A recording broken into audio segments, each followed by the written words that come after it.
Pois é, ontem foi dia de pronunciamento à nação do atual presidente da República, do Lula. O Lula fez muitas declarações, inclusive trouxe a matéria do UOL aqui para a gente discutir. Vem comigo.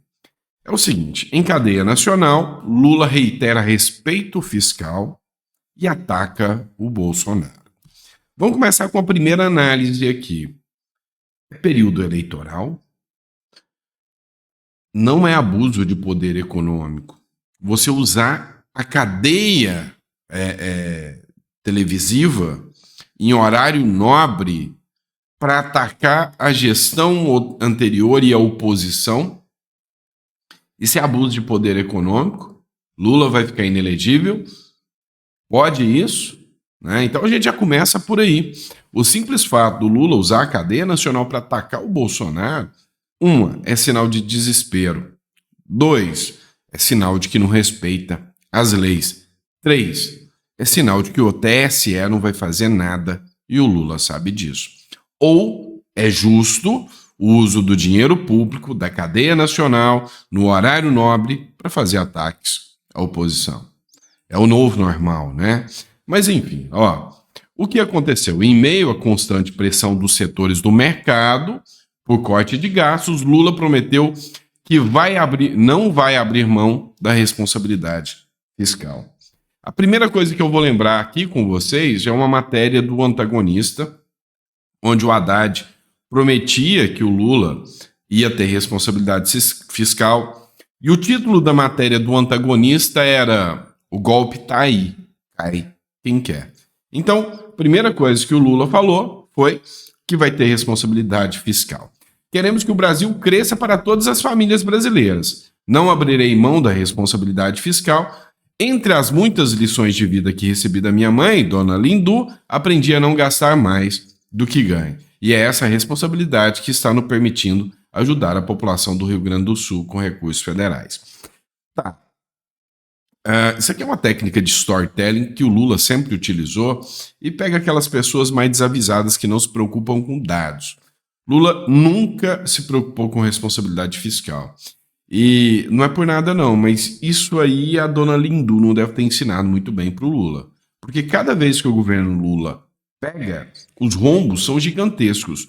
O Lula, para contas públicas, para efeito de contas públicas, já é um desastre ainda maior do que o período de pandemia.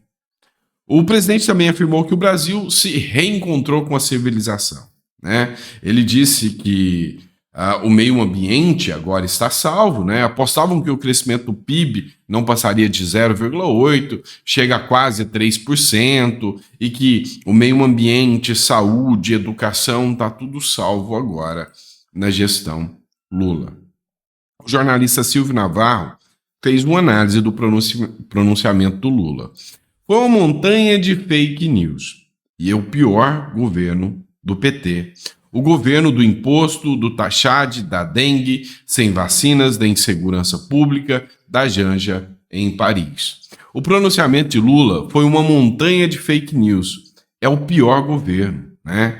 Então, assim, sem sombra de dúvidas, teve muitos questionamentos mesmo, sobre a veracidade dos dados informados pelo Lula.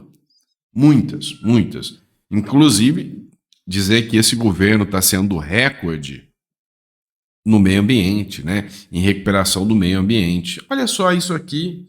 É o próprio Record, a própria UOL, que mostra, com recorde de queimadas, Pantanal é esquecido em emendas parlamentares. Nenhum parlamentar de Mato Grosso do Sul, indicou recursos para prevenção e combate aos incêndios na região. O Ministério do Meio Ambiente e Mudanças Climáticas tem 2 ações para prevenção do combate a incêndios florestais, com total acima de 1,4 milhão, mas nada foi para o Pantanal. Então, do Ministério do Meio Ambiente, nada foi para o Pantanal. Então, assim, dizer que há preocupação desse governo com o meio ambiente, com os Yanomamis. Vem cá, o Lula disse que o Brasil voltou a ser referência internacional, que o Brasil voltou a ser respeitado lá fora. Respeitado por quem? Por quais países? Por países democráticos? Infelizmente, a gente está vendo que o Lula se alinhou com o que há de pior, né? De pior nessa gestão do Lula no campo internacional. Então, assim, gente, eu não vou nem perder o tempo dos seus ouvidos. Foram 7 minutos de pronunciamento do Lula. Eu nem vou perder o tempo, né? Nem vou atacar os seus ouvidos com o tal pronunciamento, que, assim, sinceramente, não convenceu e não convenceu muito, não.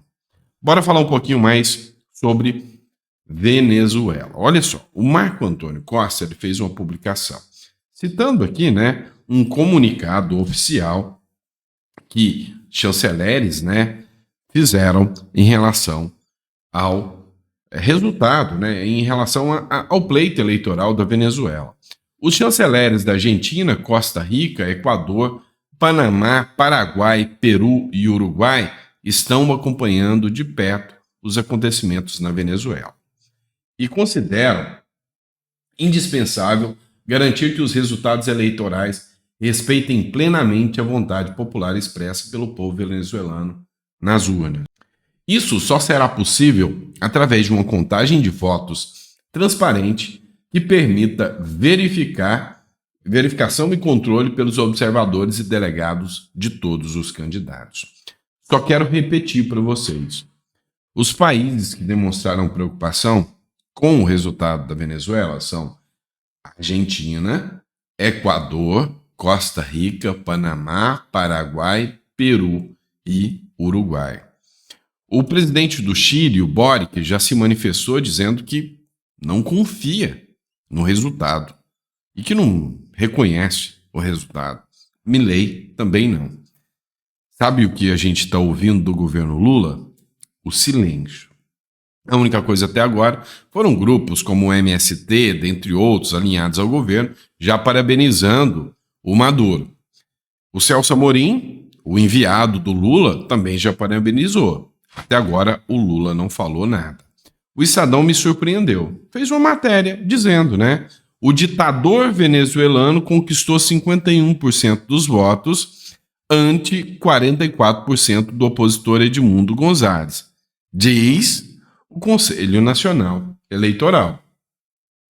Começa por aqui. Controlado por autoridades chavistas, o Conselho Nacional Eleitoral da Venezuela declarou o ditador Nicolás Maduro o vencedor das eleições desse domingo, após uma apuração lenta e sob acusação de irregularidades por parte da oposição. Elvis Amoroso, presidente do CNE, afirmou que Maduro venceu com mais de 5,15 milhões de votos, contra 4,4 de Edmundo Gonçalves. A votação ainda não foi certificada por observadores do Centro Carter nem da ONU, e as horas que se seguiram ao fechamento das urnas foram acompanhadas por pressão diplomática de países sul-americanos e europeus, além dos Estados Unidos. A eleição também contou com uma série de obstruções aos votos de venezuelanos dentro e fora da Venezuela. Parabéns para o Estadão, foi a única mídia que trouxe a verdade aqui, com obstruções de voto, com impedimento, com ataques, com paralisação, com contagem estranha, com gente, com mesários de urna sendo retirados à força. Tudo isso foi apresentado. E aí o Maduro chegou ao poder um dia, né, e não saiu mais. É uma característica marcante da esquerda. E aí vocês precisam relembrar algumas coisas. O Tomé Abdu relembrou, né, como foi que o Maduro chegou no poder. Apesar de Lula tentar se descolar da imagem de Maduro, isso principalmente durante o período eleitoral, nós lembramos o que ele disse no passado. Além de receber o ditador no Brasil com honra de chefe de Estado, o petista já fez videozinho de apoio. E a internet não perdoa e não esquece. Essa tem uma memória boa. Nos 8 anos em que fui presidente do Brasil, tive a oportunidade de conviver com Nicolás Maduro, que era ministro das Relações Exteriores da Venezuela. Maduro se destacou brilhantemente na luta para projetar a Venezuela no mundo e na construção de uma América Latina mais democrática e solidária. teve um papel decisivo na formação da Unasul e da CELAC.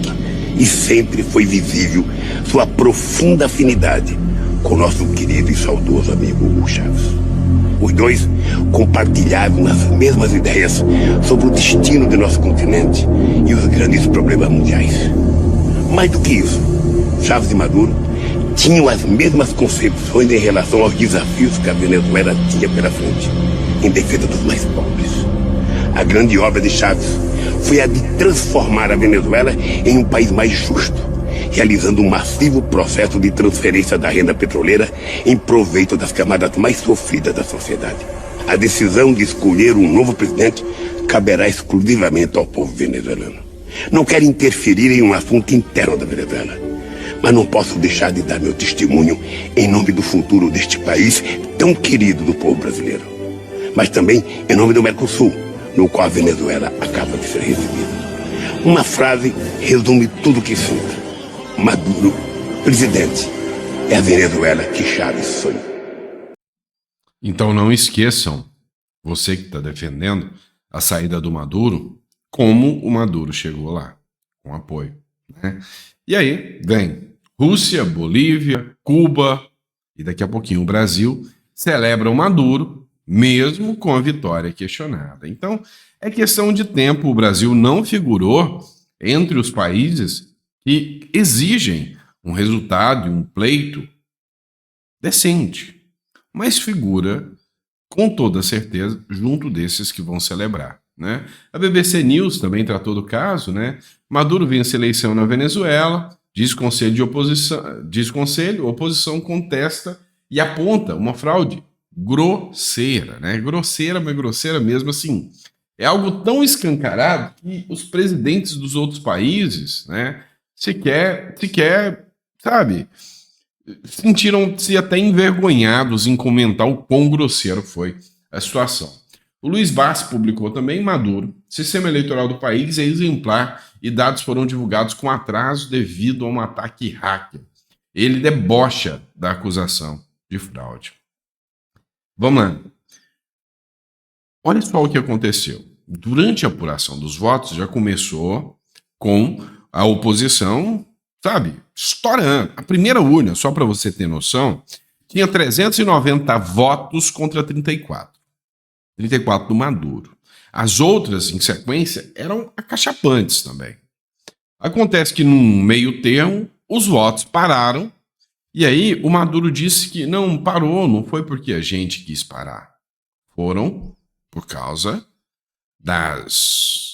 de um ataque hacker que pegou os votos, né? Que mudou ali e fez atrapalhar tudo. Tá bom. Vai. Me conta que eu gosto, vai. E aí, pessoal? Você tem que tomar cuidado também. Olha só. Vamos falar de fake news que estão rolando sobre a Venezuela. E aí, pega canal sério que vocês acreditam muito. Tá circulando um vídeo que é esse aqui, ó. Até o Elon Musk caiu nessa. Bandidos pagos enviados pelo regime socialista de Maduro foram registrados invadindo um centro de votação e roubando urnas no estádio Falcón, Venezuela. Isto é fake news, tá? Escuta só por quê.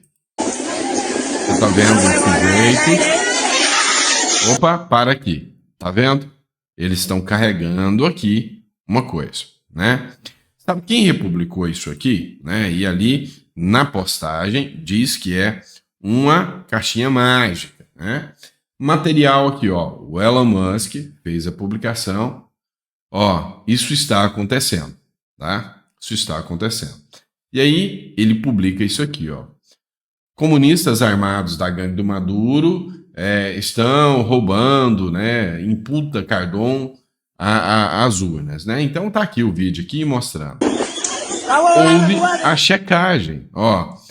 Esses ladrões estão roubando ares condicionados e pode-se ouvir uma mulher dizendo isso no vídeo, tá?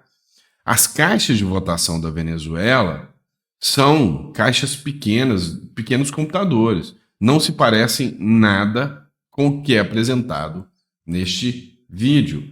E aí você vê aqui, ó, que o cara vem e é um ar-condicionado. Tá? Então, cuidado, houve a checagem aqui, e aí, meu irmão, você realmente pode estar caindo num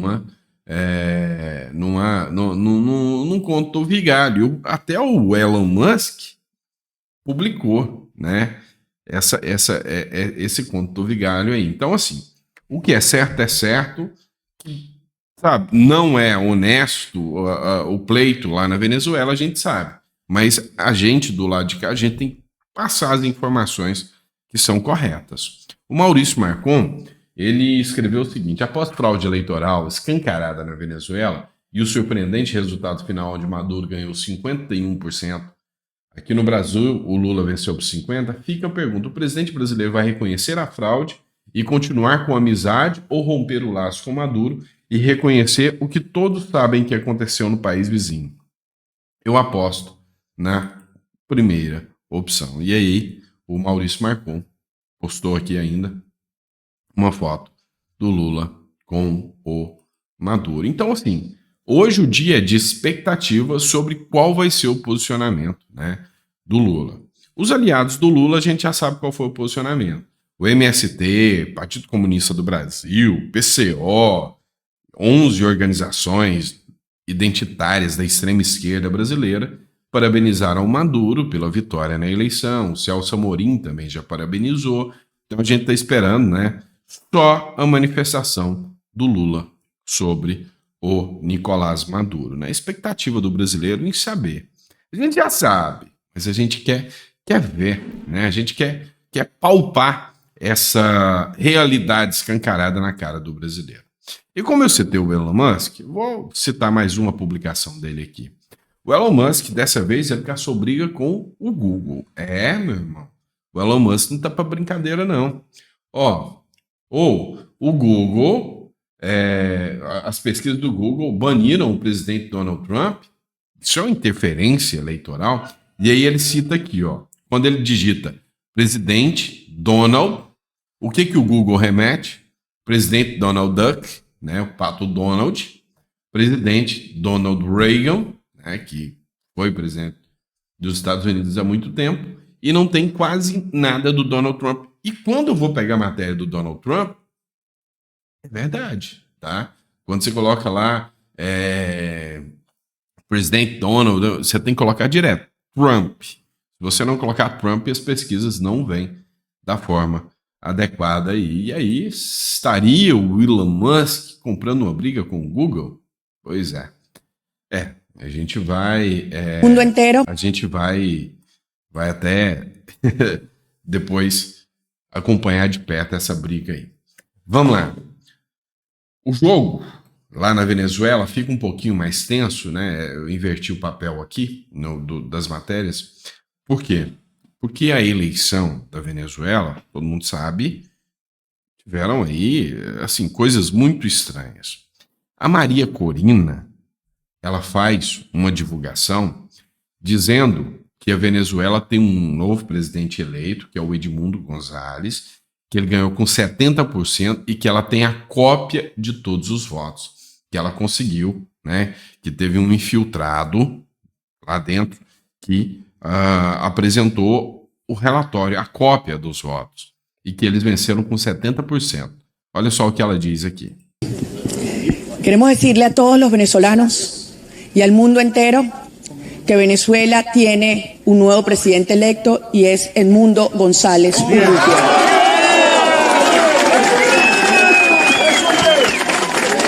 Ganamos y todo el mundo lo sabe. Todo el mundo lo sabe. Quiero que sepan que esto ha sido algo tan abrumador, tan grande, que hemos ganado en todos los sectores del país, en todos los estratos del país, en todos los estados del país, en todos ganamos.